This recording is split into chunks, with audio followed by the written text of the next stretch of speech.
Une singularité dans ce dimanche, surtout la première lecture, on pourrait se rappeler cet opéra créé par Verdi, qu'il a appelé Nabucco. Je dirais que ce compositeur a quelque peu simplifié le titre. C'est vrai, il aurait pu garder Nabucodonosor. C'était peut-être pas très facile à retenir. Alors ce roi, eh bien c'est ce roi de Babylone, et on sait que c'est l'histoire de l'épisode biblique de l'esclavage des Hébreux à Babylone. Revenons au texte. Tout d'abord, cet évangile, ce passage d'évangile qui nous est rapporté par Jean. Que nous dit ce passage? Alors on nous parle du serpent de bronze élevé dans le désert par Moïse, serpent de bronze cloué sur une poutre et face au soleil. Jésus annonce qu'il sera élevé de terre afin que tout homme qui croit obtienne par lui la vie éternelle. Lorsque nous préparons les parents au baptême de leur enfant, nous invitons ces parents à un moment de la journée de rencontre, cette journée de préparation, nous les invitons à regarder la croix, mais à regarder plus spécialement le crucifié, celui qui sera élevé de terre. On nous dit, au moment de la crucifixion, on remarque que Jean, l'apôtre, est le seul des apôtres à être là, à être présent au pied de la croix. Je pense, on peut le penser tous, que Jean n'a pas pu oublier ce jour, ce moment, je dirais ce spectacle. L'Évangile, il nous demande, l'Évangile, il me demande de contempler la croix, mais de contempler le crucifié.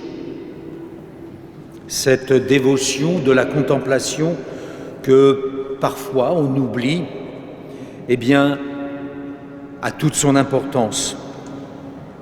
Le chemin de croix se fait le vendredi saint et certains jours de carême. Pendant ces 14 stations de ce chemin de croix, nous progressons et nous arrivons à voir cet homme qui n'a plus de visage.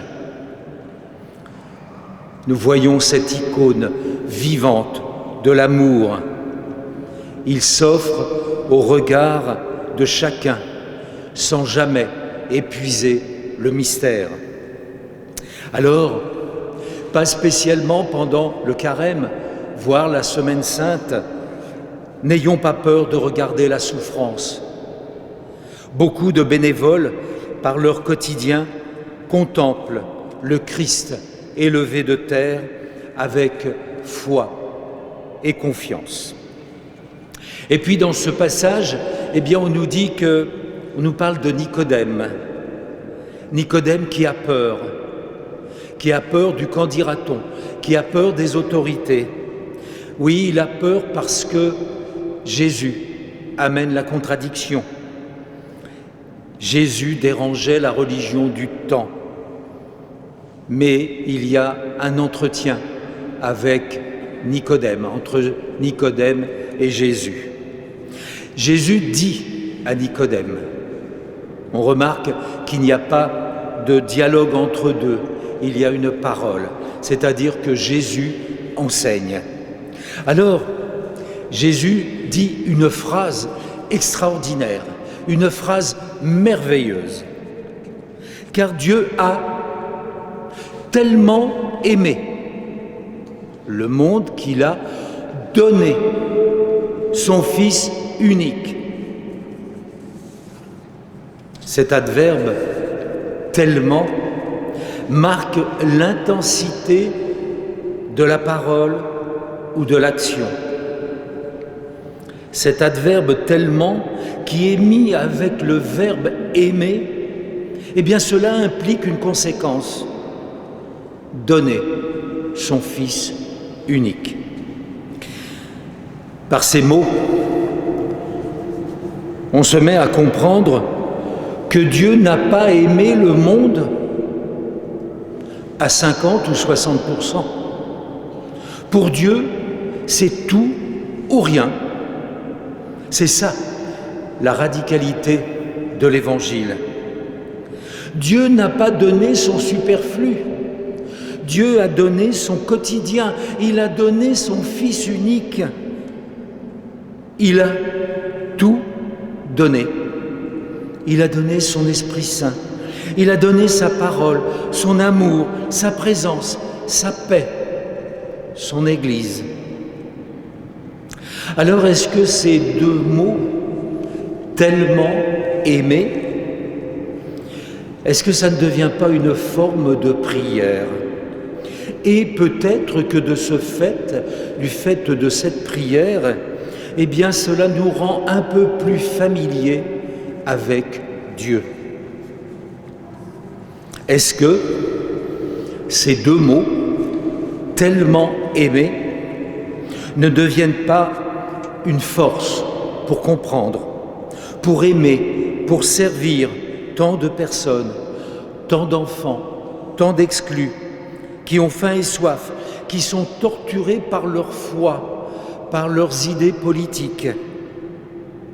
Il y a près de nous tous ces malades, ceux qui souffrent de ne pas être aimés, qui souffrent de la pandémie. Alors, comment les regardons-nous? Que faisons-nous pour leur soulagement?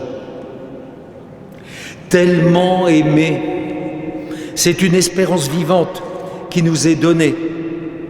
C'est une perspective éternelle qui s'ouvre à chacun d'entre nous. Chacun d'entre nous a été créé dans le Christ Jésus en vue de la réalisation d'œuvres bonnes. C'est saint Paul qui nous le dit dans la deuxième lecture. Réalisation d'œuvres bonnes.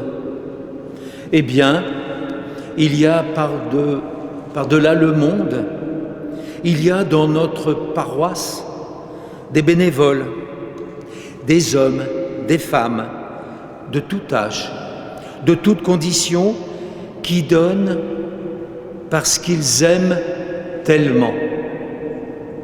Ces hommes et ces femmes donnent de leur quotidien, non pas de leur superflu.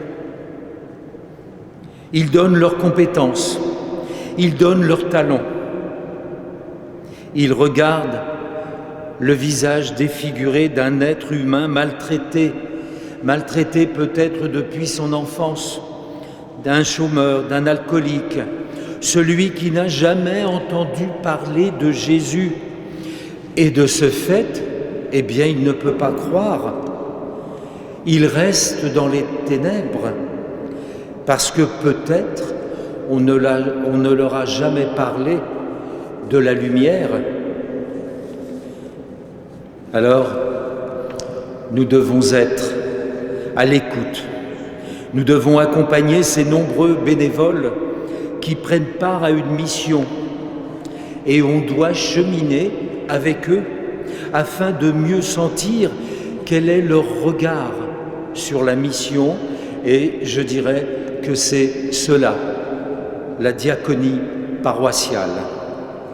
Alors nous allons écouter Marie-Vonne du Secours catholique qui partage cette homélie.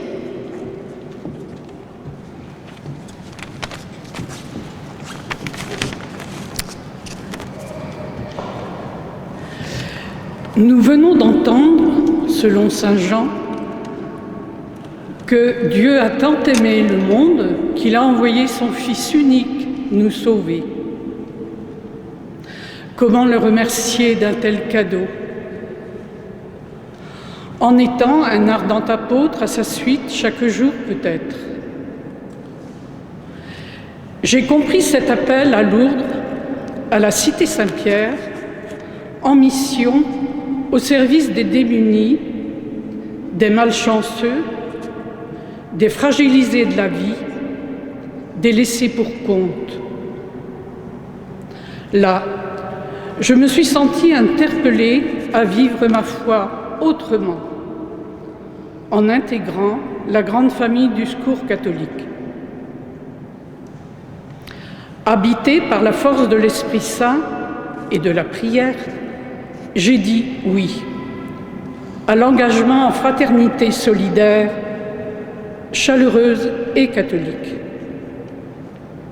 Persuadée que le Seigneur habite le cœur de chaque membre. Vivre une dimension humaine et spirituelle à l'écoute des autres entraîne à aimer, à pardonner et à vivre au mieux la fraternité en équipe, en Église, au quotidien de nos rencontres. Chacun et chacune est amené à témoigner.